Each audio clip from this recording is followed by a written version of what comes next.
New Thought Society. Education is the most powerful weapon which you can use to change the world. Nelson Mandela.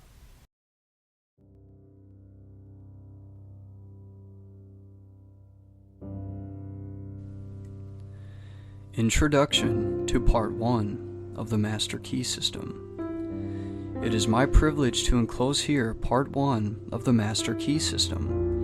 Would you bring into your life more power? Get the power consciousness. More health? Get the health consciousness. More happiness? Get the happiness consciousness. Live the spirit of these things until they become yours by right. It will then become impossible to keep them from you. The things of the world are fluid to a power within man by which he rules them. You need not acquire this power.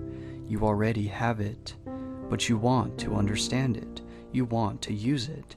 You want to control it. You want to impregnate yourself with it so that you can go forward and carry the world before you. Day by day, as you go on, as you gain momentum, as your inspiration deepens, as your plans crystallize, as you gain understanding, you will come to realize that this world is no dead pile of stones and timber, but that it is a living thing. It is made up of the beating hearts of humanity. It is a thing of life and beauty. It is evident that it requires understanding to work with material of this description, but those who come into this understanding are inspired by a new light, a new force. They gain confidence and greater power each day. They realize their hopes and their dreams come true. Life has a deeper, fuller, clearer meaning than before.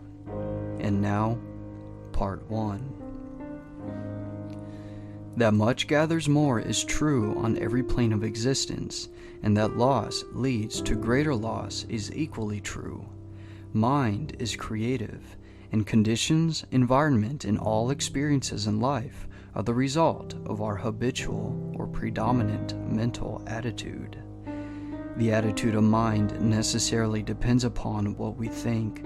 Therefore, the secret of all power, all achievement, and all possession depends upon our method of thinking. This is true because we must be before we can do, and we can do only to the extent which we are, and what we are depends upon what we think.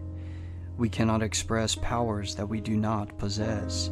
The only way by which we may secure possession of power is to become conscious of power, and we can never become conscious of power until we learn that all power is from within. There is a world within, a world of thought and feeling and power, of light and life and beauty, and, although invisible, its forces are mighty. The world within is governed by mind.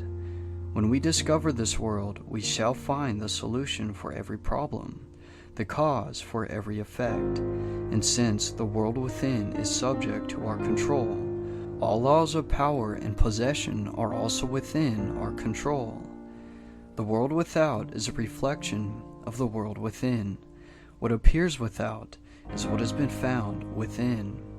In the world within may be found infinite wisdom, infinite power, infinite supply of all that is necessary, waiting for unfoldment, development, and expression. If we recognize these potentialities in the world within, they will take form in the world without. Harmony in the world within will be reflected in the world without by harmonious conditions, agreeable surroundings, the best of everything.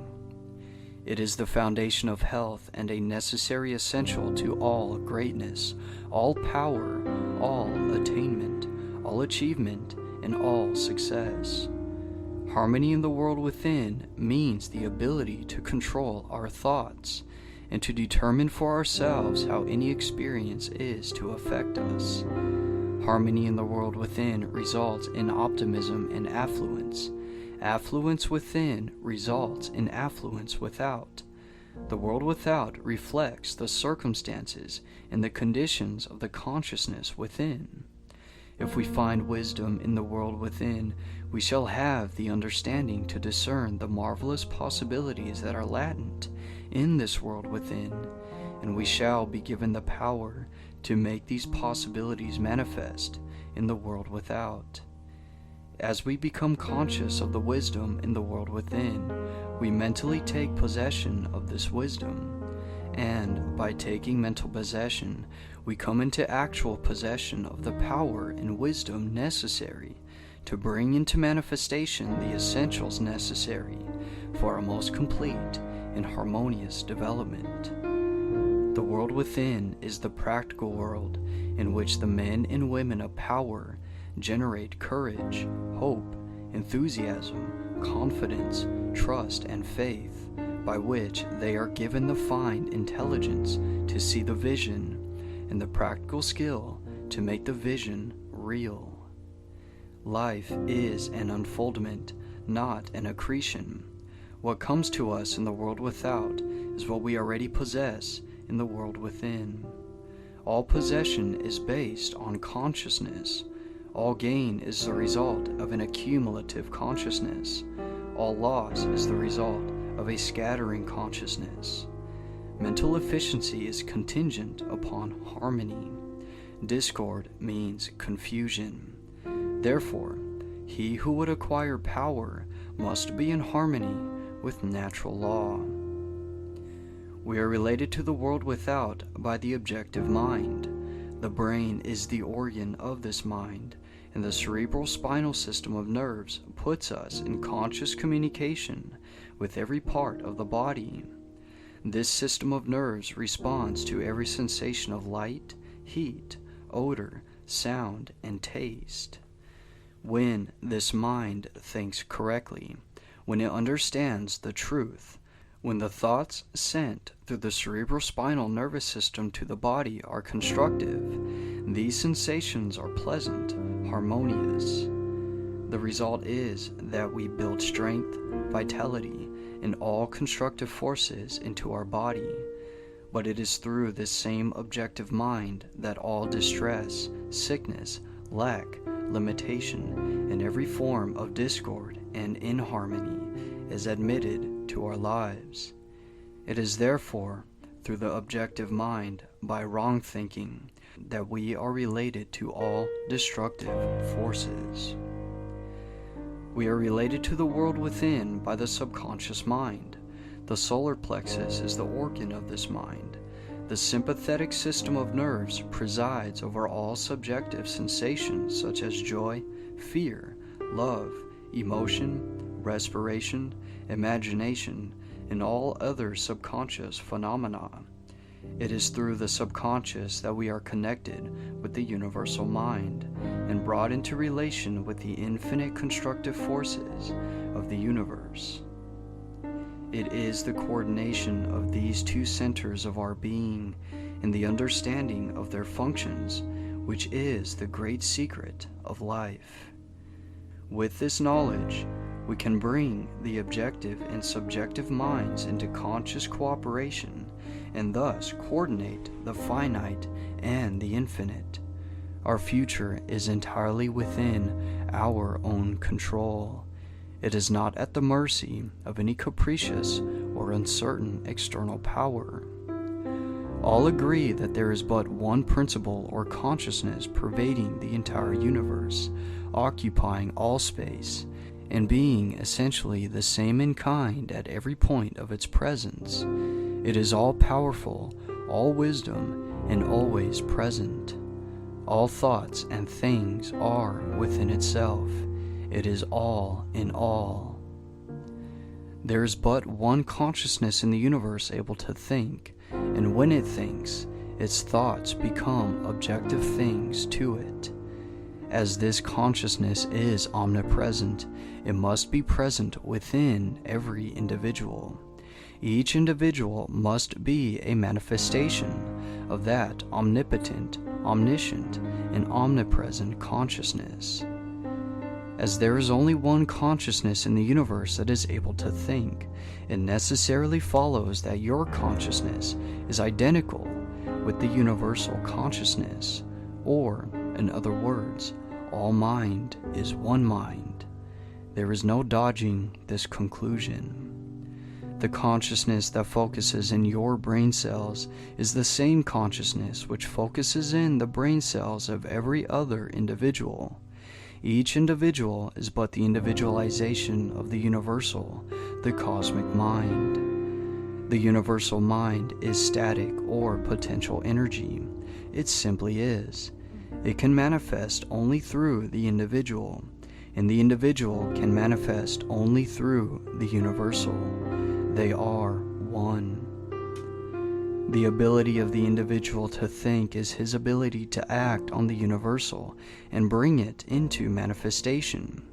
Human consciousness consists only in the ability of man to think. Mind in itself is believed to be a subtle form of static energy, from which arises the activities called thought, which is the dynamic phase of mind. Mind is static energy. Thought is dynamic energy, the two phases of the same thing. Thought is therefore the vibratory force formed by converting static mind into dynamic mind. As the sum of all attributes are contained in the universal mind, which is omnipotent, omniscient, and omnipresent, these attributes must be present at all times in their potential form in every individual. Therefore, when the individual thinks, the thought is compelled by its nature to embody itself in an objectivity or condition which will correspond with its origin. Every thought, therefore, is a cause, and every condition an effect. For this reason, it is absolutely essential that you control your thoughts so as to bring forth only desirable conditions. All power is from within and is absolutely under your control. It comes through exact knowledge and by the voluntary exercises of exact principles. It should be plain that when you acquire a thorough understanding of this law and are able to control your thought processes, you can apply it to any condition. In other words, you will have come into conscious cooperation with omnipotent law, which is the fundamental basis of all things. The universal mind is the life principle of every atom which is in existence. Every atom is continually striving to manifest more life. All are intelligent, and all are seeking to carry out the purpose for which they were created. A majority of mankind lives in the world without. Few have found the world within, and yet it is the world within that makes the world without. It is therefore creative, and everything which you find in your world without has been created by you in the world within. This system will bring you into a realization of power, which will be yours when you understand this relation between the world without and the world within. The world within is the cause, and the world without the effect. To change the effect, you must change the cause. You will at once see that this is a radically new and different idea. Most men try to change effects by working with effects. They fail to see that this is simply changing one form of distress for another. To remove discord, we must remove the cause, and this cause can be found only in the world within. All growth is from within. This is evident in all nature. Every plant, every animal, every human is a living testimony to this great law. And the error of the ages is in looking for strength or power from without. The world within is the universal fountain of supply, and the world without is the outlet to the stream. Our ability to receive depends upon our recognition of this universal fountain. This infinite energy of which each individual is an outlet and so is one with every other individual. Recognition is a mental process. Mental action is therefore the interaction of the individual upon the universal mind, and as the universal mind is the intelligence which pervades all space and animates all living things, this mental action and reaction is the law of causation. But the principle of causation does not obtain in the individual, but in the universal mind. It is not an objective faculty, but a subjective process, and the results are seen in an infinite variety of conditions and experiences. In order to express life, there must be mind. Nothing can exist without mind. Everything which exists is some manifestation of this one basic substance from which, and by which, all things have been created and are continually being recreated. We live in a fathomless sea of plastic mind substance. This substance is ever alive and active. It is sensitive to the highest degree. It takes form according to the mental demand. Thought forms the mold or matrix from which the substance expresses. Remember that it is in the application alone that the value consists, and that a practical understanding of this law will substitute abundance for poverty, wisdom for ignorance, harmony for discord, and freedom for tyranny. And certainly, there can be no greater blessing than these from a material and social standpoint. Now, make the application. Select a room where you can be alone and undisturbed.